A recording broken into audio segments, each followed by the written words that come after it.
So since coming to Verita Life, I've been here 6 weeks. It has been tough times, sure, but right throughout it's been a process that I can say that I'm so glad I did it, because even though there were tough times, it was also inspiring because I just had faith and I just knew that the outcome was going to be good. So that's what kept me going, and my relationship with the doctors and nurses and staff here has been fantastic. They're also supportive. Any questions, any queries they could answer and put my mind at ease. So that was great. And for the outcome for me, what this means for me is I have 3 children, 23, 20 and 4. So what this means to me is tremendous, and I can't describe how this has changed my life. And I can't thank everybody here enough, and I'll be advising everybody, and already have started to anyway, even before finding out my results. I'm just telling the world that they need to come here if they've got cancer.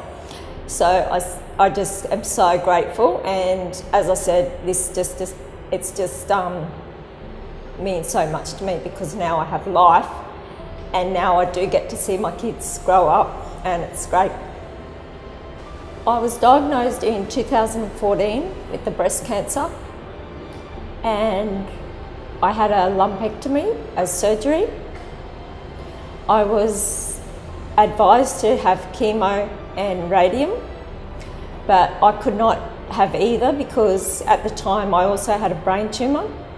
So chemo wasn't an option because I already had a low immune system.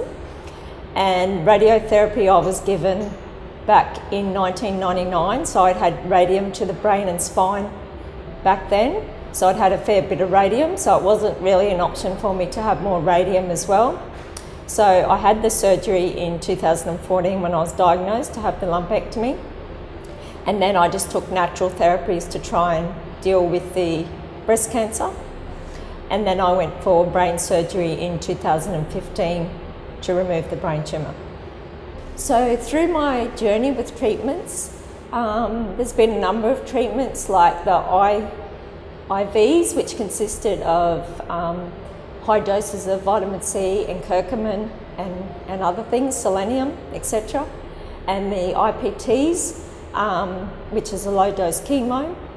Also hypothermia, so the heat used to reduce the breast tumour. Which has turned out effective because that also stopped the spread, or was part of stopping the spread to the spine. And also that, things like lymphatic drainage and stuff like that.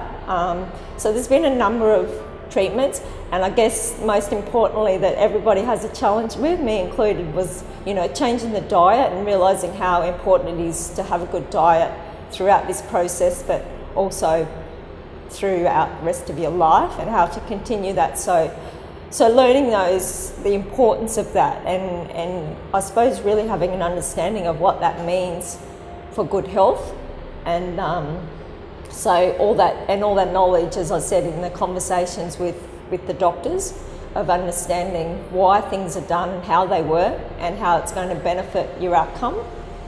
So it's all been fantastic. So even if I had considered the treatment that I was offered, it wouldn't have, as I know now, it wouldn't have been effective, because I would have went through change of life, etc., etc., and the cancer still would have been growing.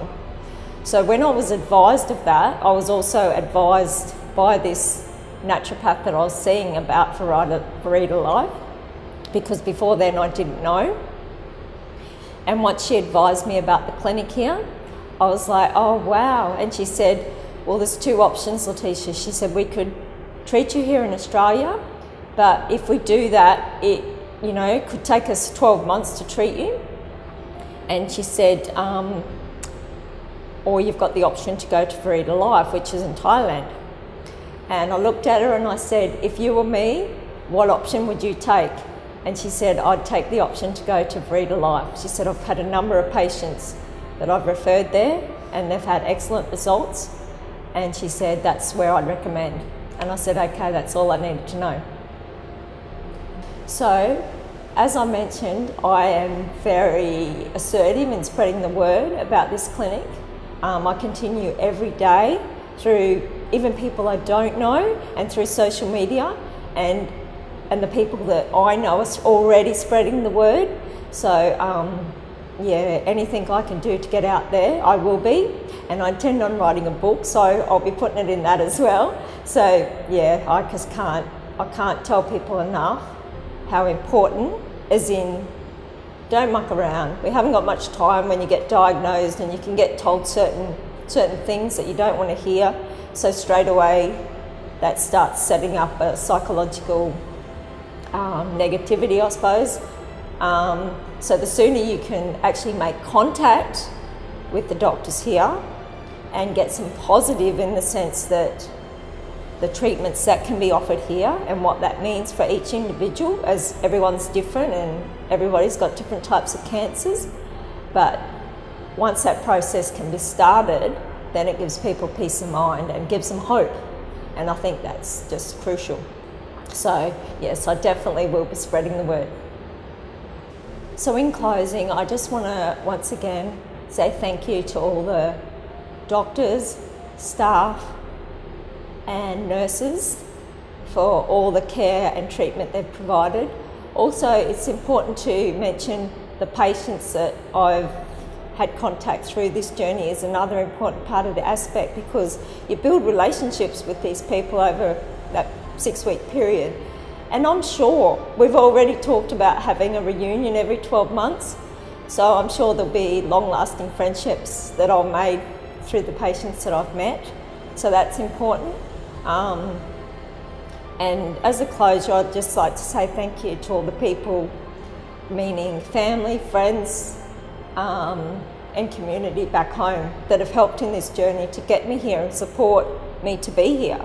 So I think that's another aspect, because going down the journey of cancer, like we've discussed, it's a journey that you really don't want to do on your own. You really need that support. So all the people involved, the experts in the medical team, your family, your friends, and the community that you come from, they all play a part too. So I think it's important to say thank you to everyone.